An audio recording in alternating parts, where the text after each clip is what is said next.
Boa tarde a todos.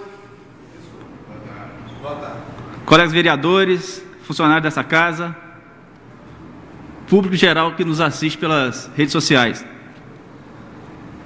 Vamos dar início à audiência pública para discussão e apreciação do relatório de execução orçamentária do 6º bimestre de 2020 e o relatório de gestão fiscal do 3º quadrimestre de 2020.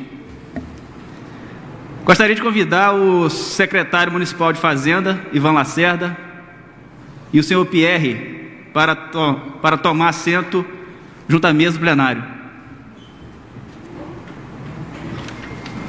Boa tarde.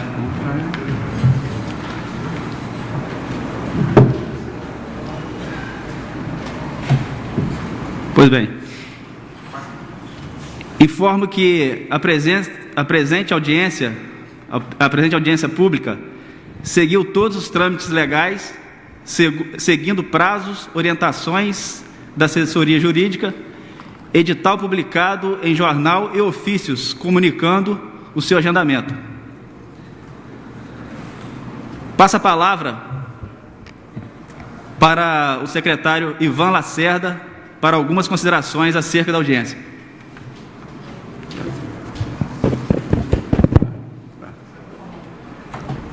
Eu quero cumprimentar o presidente da Câmara, Cinei, cumprimentar o Jefinho de Boaventura, presidente das comissões, que ora vamos apresentar para essas contas, o Marquinho, vereador de Retiro, Vivi, dentista de Itaperuna, o Adenil Zacarias, representa a SEAB e demais bairros, o Glauber Bastos, vereador, o procurador jurídico Edeci, e o Adilson Ribeiro, com seu blog. Uma boa tarde a todos. Essa audiência ela é feita para cumprir exigência da Lei de Responsabilidade Fiscal, da execução orçamentária do 6º bimestre de 2020 e o 3º quadrimestre de 2020. Será feita a explanação pelo técnico Pierre, diretor da empresa assessoria IDEL, contratado pelo município para dar suporte de consultoria, assessoria em vários segmentos da gestão municipal. Ele vai falar sobre o resumo, resumo financeiro, e com você, Pierre, a palavra. Passa a palavra ao presidente para passar para você.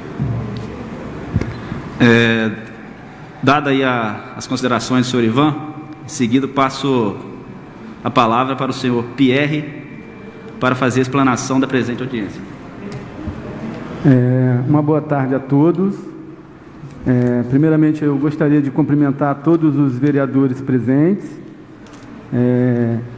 principalmente os que fazem parte da comissão, né, de avaliação. Cumprimentar também a todos os ouvintes que estão acompanhando essa audiência pelas redes sociais.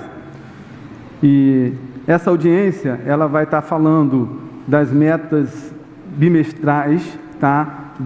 Vai estar trazendo os números referentes ao 6º bimestre de 2020 e do 3º quadrimestre de 2020. A fundamentação legal que trata da obrigação dessa audiência, ela está prevista na LRF, no seu artigo 9º, parágrafo 4º, que diz que até o final dos meses de maio, setembro e fevereiro, o Poder Executivo demonstrará e avaliará o cumprimento das metas fiscais de cada quadrimestre em audiência pública na comissão referida do parágrafo 1º do artigo 66 da Constituição, ou equivalente nas casas legislativas estaduais e municipais. Então, vários são os relatórios que compõem essas obrigações da Lei de Responsabilidade Fiscal.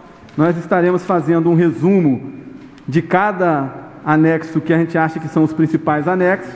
É uma matéria bem técnica, onde a gente vai estar apresentando aí muitos números, mas é uma exigência da legislação que tem que ser cumprida, e com isso a gente está trazendo também a transparência das informações para toda a população. Vamos começar falando do anexo 1, que ele fala do balanço orçamentário. O balanço orçamentário, ele demonstra as receitas e despesas previstas em confronto com as realizadas. Esse balanço, ele tem uma periodicidade de publicação bimestral, ele integra o relatório resumido de execução orçamentária e deve ser publicado até 30 dias após o encerramento de cada bimestre. Esse balanço orçamentário, de referência do sexto bimestre, ele trouxe a seguinte situação. Tivemos uma previsão orçamentária de 371.814 milhões, uma receita realizada no sexto bimestre de 375.255.611 e uma despesa realizada até o sexto bimestre de 358.273.772, trazendo aí um resultado orçamentário no sexto bimestre de 16.981.839,60. Então, esse balanço orçamentário, ele demonstra que nós tivemos uma despesa inferior à receita arrecadada. Então, nós tivemos aí 375 milhões de receita e 358 milhões de despesa, perfazendo um resultado superavitário de 16.981. Lembrando que esse anexo, ele traz todas as receitas no modo geral. Ele traz as receitas com a unificação de todas as fontes de recursos utilizadas pelo município. Tá? Falando agora do anexo 2, que ele trata das despesas por função de governo, esse demonstrativo, ele faz a execução das despesas por função e subfunção, integra também o relatório resumido de execução orçamentária e deve ser publicado até 30 dias após o encerramento de cada bimestre. A função, ela expressa o maior nível de agregação das ações da administração pública nas diversas áreas da despesa que competem ao setor público. E a subfunção representa uma partição da função, visando agregar determinado subconjunto de despesas do setor público. São muitas as funções e subfunções que o contemplam no nosso orçamento. Então, nós fizemos aqui uma separação das 4 maiores funções de governo para que fossem apresentadas na audiência pública. Então, nós temos a função administração, onde nós gastamos durante o exercício até o sexto bimestre 45.024.135,60. Isso representou 12,6% de todo o gasto do município. Então, 12,6% foi gasto na função administração. A função saúde, o total de 145.949.466,80, representando aí 40,70% do total gasto. A função educação, que representou 66.719.255,20, que representou 18,60% do percentual de gastos do município. E a função assistência social, que teve um gasto de 13.670.939,40, representando aí 3,80% do total gasto. Essas 4 funções, elas totalizaram 271.363.797, perfazendo aí 75,70% do total gasto no exercício de 2020. Então, quer dizer, essas 4 funções, só essas 4 funções, que são as maiores, representam aí 75% do total gasto pelo município. O anexo 3, que também é um anexo muito importante, ele trata da receita corrente líquida. Esse demonstrativo apresenta a apuração da receita corrente líquida no mês de referência e a sua evolução nos últimos 12 meses, e a previsão do seu desempenho no exercício. Esse demonstrativo também integra o relatório resumido de execução orçamentária, deverá ser publicado até 30 dias após o encerramento de cada bimestre, e a receita corrente deverá ser apurada, somando-se as receitas arrecadadas no mês de referência e nos 11 meses anteriores. Então, essa receita corrente líquida, ela é muito importante, porque é através dela que nós vamos apurar aí os nossos índices de pessoal e o nosso endividamento, e o nosso índice da dívida pública. Então, nós fechamos aí o terceiro quadrimestre com uma receita corrente líquida de 368.353.648,08. Então, esse é o total da nossa receita, que vai servir de base para os nossos gastos de pessoal, que nós vamos estar vendo mais à frente.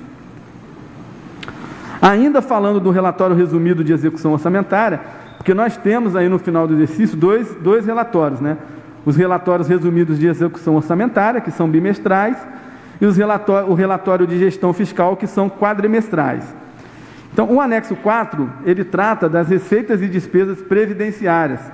Hoje nós temos aí o nosso fundo de previdência, instituído no município, e esse anexo trata exclusivamente da movimentação orçamentária e financeira do fundo de previdência. Então, esse demonstrativo tem a finalidade de assegurar a transparência das receitas e despesas previdenciárias que o ente da federação mantiver ou vier a instituir. Ele integra também o relatório resumido de execução orçamentária e deve ser publicado também até 30 dias do encerramento do bimestre.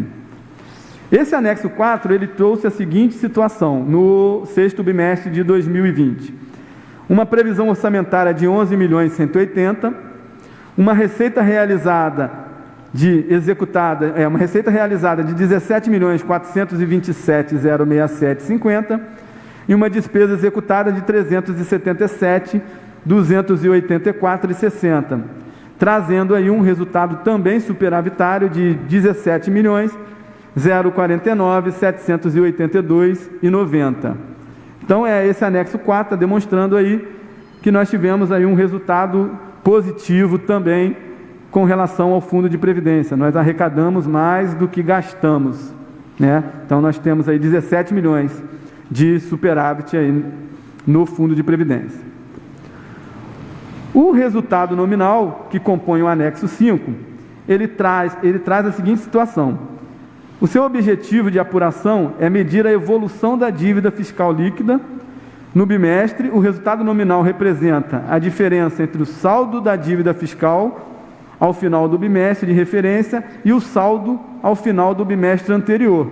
Então, ele faz um comparativo entre os bimestres para a gente chegar na apuração do resultado nominal. Ele corresponde à diferença entre todas as receitas arrecadadas e todas as despesas empenhadas, incluindo os juros, o principal da dívida e as receitas financeiras. Esse demonstrativo também deve ser publicado até 30 dias após o encerramento do bimestre. Então, nós tivemos aí, no demonstrativo de resultado nominal, uma dívida consolidada de 35.427.239,70 e um resultado nominal em 31/12/2020 de menos 36.435,170. Então, esse foi o nosso resultado nominal do sexto bimestre de 2020. Além do resultado nominal, nós temos também um outro índice muito importante, que é o resultado primário, tá? Ele vai trazer o seguinte: o resultado primário representa a diferença entre as receitas e despesas primárias. Ele é um indicador de quanto o governo economizou ao longo de um período de tempo com vistas ao pagamento de juros sobre a sua dívida. Despesas e receitas primárias são aquelas que o governo não considera os efeitos financeiros. Então, são expurgados os juros aí. Esse demonstrativo também integra o relatório resumido de execução orçamentária e deve ser publicado 30 dias após o encerramento de cada bimestre. O resultado primário do sexto bimestre teve uma receita primária de 363.383.492,30 e uma despesa primária de 316.122.311,30. E um resultado orçamentário, então, nós tivemos aí um resultado primário de 47.261.181. Então, considerando a receita menos a despesa primária, tivemos aí também um superávit na casa de 47 milhões. Se for verificado, é importante a gente dizer isso, que se for verificado ao final do bimestre que a realização da receita poderá não comportar o cumprimento das metas de resultado primário nominal, estabelecida nos anexos de metas fiscais, os poderes e o Ministério Público promoverão por ato próprio e nos montantes necessários nos 30 dias subsequentes à limitação dos empenhos e da movimentação financeira, seguindo os critérios fixados pela Lei de Diretrizes Orçamentárias. Então, quando nós temos aí um desequilíbrio financeiro e orçamentário, é dever do gestor estar promovendo aí, por ato próprio, essa limitação dos empenhos e esse controle da movimentação financeira para que se consiga voltar ao equilíbrio financeiro e um resultado primário dentro da realidade da possibilidade de um superávit e não de um déficit. Não é o nosso caso, nós terminamos o exercício de 2020 aí com um superávit, então não é o caso da limitação, não foi o caso da limitação dos empenhos aí para o exercício de 2020. Um outro anexo também muito importante é o anexo de restos a pagar. Ele compõe o anexo 7 e o demonstrativo de restos a pagar integra o relatório resumido de execução orçamentária e possibilita o acompanhamento efetivo dos restos a pagar por meio de demonstrações dos valores escritos, pagos e a pagar. E deve ser publicado também 30 dias após o encerramento de cada bimestre. O restos a pagar são aquelas despesas que são executadas dentro do exercício financeiro que não tiveram a sua finalização, não chegaram até a etapa de pagamento. Então, tudo que você empenha dentro do exercício que não é pago, ele vira um restos a pagar para o exercício seguinte. Nós temos a divisão em restos a pagar processados e não processados. Os não processados são aqueles que ainda não aconteceu a liquidação, a fase de liquidação, que é aquela fase que comprova que o serviço ou o bem que o serviço foi realizado ou que o bem foi entregue. Então, quando você não tem a liquidação, ele entra como restos a pagar não processado, e quando acontece a fase de liquidação, ele vira o exercício e inicia o exercício seguinte como restos a pagar processados, tá? Então, o anexo 7, ele vai estar trazendo as informações desses valores, e nós temos a seguinte situação: foram inscritos em restos processados o total de 28.223.607, foram pagos de restos processados, pagos ou cancelados, 2.215.498,50, dando um saldo de restos processados até o final do sexto bimestre de 26.008.108,50. Inscritos em restos a pagar não processados, 70.298.359, pagos e não cancelados, pagos ou cancelados não processados, 33.108.206,70, e um saldo de não processados de 37.190.152,30. Somando aí o saldo de restos a pagar em 31 de dezembro de 2020, referente ao sexto bimestre, nós teríamos aí restos a pagar processados e não processados, um total de 63.198.260,80.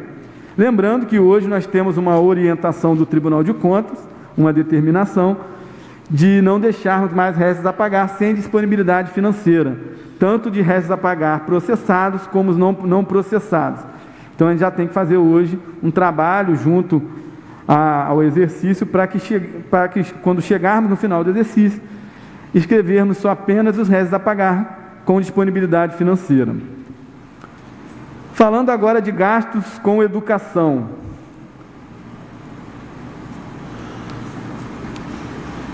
Os gastos com educação, eles estão previstos no anexo 8 e compõe o demonstrativo das receitas e despesas com manutenção e desenvolvimento do ensino, apresenta os recursos públicos destinados à educação, proveniente da receita resultante de impostos e das receitas vinculadas ao ensino, as despesas com MDE por vinculação de receita, os acréscimos e decréscimos nas transferências do Fundo de Manutenção do Desenvolvimento da Educação Básica e Valorização dos Profissionais da Educação, Fundeb, o cumprimento dos limites constitucionais e outras informações de controle financeiro. Então, os gastos com educação, a base de cálculo do gasto com educação são as receitas próprias e as receitas de transferência de impostos. Então, nós temos aí a parte de IPTU, ISS, Alvará, nós temos aí a parte de ICMS, FPM. Então, são essas receitas que compõem a base de cálculo do gasto com educação, não é a receita corrente líquida. A receita corrente líquida ela só serve de base para o gasto pessoal. E nós tivemos aí no sexto bimestre um total de receita de impostos e transferência de impostos no valor de R$ 155.373.734,20 e uma despesa de R$ 43.824.131,89. Isso terminamos então o exercício de 2020 com um percentual de 28,21% com as despesas de educação. Então nós ficamos aí acima do limite definido pela legislação, que seria 25%. Então, no mínimo 25%, e o município terminou aí com 28,21%. Com relação ao Fundeb, a lei do Fundeb determina que, no mínimo, 60% deve ser gasto com despesas com remuneração de profissionais do magistério. Isso falando de 60%, porque em 2020 a composição do novo Fundeb ainda era 60%. Nós sabemos que teve uma alteração da legislação para esse ano, onde passou a ser 70% agora a obrigação. Então, desses 60%, nós tivemos então uma receita do Fundeb de R$ 39.189.261,20 e nós tivemos um total de despesas com remuneração de profissionais do magistério de R$ 29.623.162,54, representando aí um percentual de 75,59% dos gastos com profissionais do magistério. A lei do Fundeb determina que no mínimo 60% deve ser gasto com profissionais do magistério.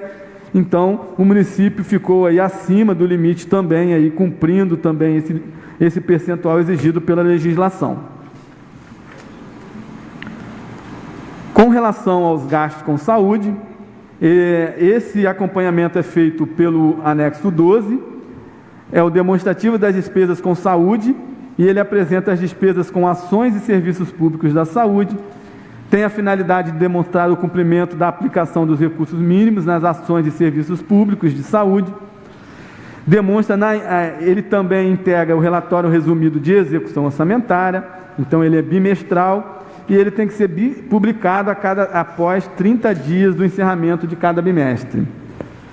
Com relação aos gastos com saúde, até o sexto bimestre, o município também, a base de cálculo da receita com saúde também é a receita de impostos e transferência de impostos. A única diferença para o gasto com educação é que na receita da saúde não incluem-se aquelas receitas do FPM que são referentes àquele apoio que vem em junho e dezembro. Então, no caso da saúde, eles não se incluem esse valor como receita de impostos e transferência. Então, ele teve um total de R$ 155.373.734,50. As despesas de saúde, R$ 26.593.886,30, perfazendo aí um percentual de 17,12% com gastos na saúde. A legislação determina um mínimo de 15%, então nessa área também o município ficou acima do percentual exigido, e terminou aí na casa de 17,12%.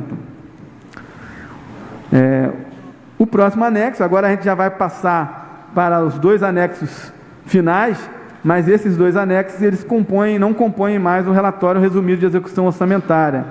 Eles já fazem parte do relatório de gestão fiscal e eles são, o seu controle é feito quadrimestralmente, né? Ele já não é bimestral. O anexo 1, ele vai fazer o demonstrativo da despesa com pessoal. Ele é parte do relatório de gestão fiscal, deve ser elaborado pelos poderes e órgãos com poder de autogoverno, tais como o Poder Executivo, os órgãos dos poderes legislativo e judiciário, Tribunal de Contas e o Ministério Público. A LRF determina que o relatório de gestão fiscal deve ser emitido quadrimestralmente e disponibilizado ao acesso público, inclusive em meios eletrônicos, até 30 dias após o encerramento do período que corresponder. Então, nesse caso, como falei lá atrás, a base de cálculo para o gasto com pessoal é a receita corrente líquida do município. E nós finalizamos o sexto bimestre ou o terceiro quadrimestre, com 367.648.915,88. As despesas de pessoal ficaram em 172.492.037,64, perfazendo aí um percentual de 46,92%. O limite máximo seria 54%, é o que determina a legislação. Ainda teríamos um limite prudencial de 51,3% e ficamos aí bem abaixo do limite prudencial e do limite máximo. Então, fechamos aí o terceiro quadrimestre com 46,92% com despesas de pessoal. E o último anexo, para a gente finalizar, é o anexo 2, que vai tratar do relatório de gestão fiscal, que vai estar tratando da dívida consolidada. Esse demonstrativo contém informações sobre a dívida consolidada, detalhada em dívida mobiliária, contratual, precatórios e outras dívidas. Ele traz também as deduções, que são as disponibilidades de caixas e os haveres financeiros, a dívida consolidada líquida e o percentual apurado com base na receita corrente líquida. Para fins de transparência, o valor da dívida contratual informada deverá ser detalhado com valores de empréstimos, reestruturação da dívida de estados e municípios e financiamentos, parcelamentos e renegociação de dívidas e outras dívidas contratuais. Serão informados os valores do saldo do exercício anterior e o saldo do exercício de referência por quadrimestre. Então, a nossa receita corrente líquida foi de 367.648.915,88. Nós temos em balanço uma dívida consolidada de 35.427.239,70, o que representou 9,64%. O limite máximo é definido por uma resolução do Senado Federal em 120% da receita corrente líquida. Então, nós ficamos aí com 9,64%, bem abaixo aí também desse limite máximo exigido aí pela resolução do Senado Federal. Tá? Então, eram esses os números que nós temos para apresentar com relação ao terceiro quadrimestre de 2020. Resumindo tudo o que foi colocado, o município cumpriu aí todos os índices legais, tanto de educação, saúde, pessoal e da dívida, que são acompanhados por esses relatórios da Lei de Responsabilidade Fiscal. Então, nós ficamos aí atendendo a toda a legislação, e eu vou abrir agora para alguns questionamentos ou perguntas que, se fizerem necessário, eu volto a palavra aí para o presidente da sessão para que ele faça aí as considerações. Quero verificar junto aí o funcionário Nicolas se existe perguntas no Facebook. Até o momento não. Não? Então, não tendo nenhum questionamento, vale deixar bem claro que a Secretaria de Fazenda está à disposição para qualquer esclarecimento e qualquer dúvida que se fizer necessária. Nós estamos lá à disposição para poder estar esclarecendo, e queria agradecer mais uma vez a participação dos vereadores, a participação de todos os ouvintes, e em breve nós estaremos voltando aqui para poder estar apresentando aí as metas do primeiro quadrimestre já de 2021. Tá? Eu queria agradecer, presidente, e volto a palavra para você, não tendo mais nada para finalizar. Seu Ivan, mais alguma pergunta, alguma explanação? O Poder Executivo agradece à Câmara, através do presidente Jefferson, os vereadores presentes, a receptividade que tivemos aqui. Obrigado. E colocamos à disposição lá na Prefeitura, Secretaria de Fazenda, para esclarecer qualquer dúvida que tiver aqui nesse relatório. A gente está pronto para esclarecer melhor, vocês ficam à vontade, entendendo? E agradecemos a todos. Obrigado. Boa tarde, seus vereadores. Marquinhos, Vivi, alguma pergunta? Só agradecer. Então, ok. Então, boa tarde mais uma vez a todos que nos assistiram, todos presentes. E não havendo mais ninguém querendo fazer uso da palavra, encerro a presente audiência.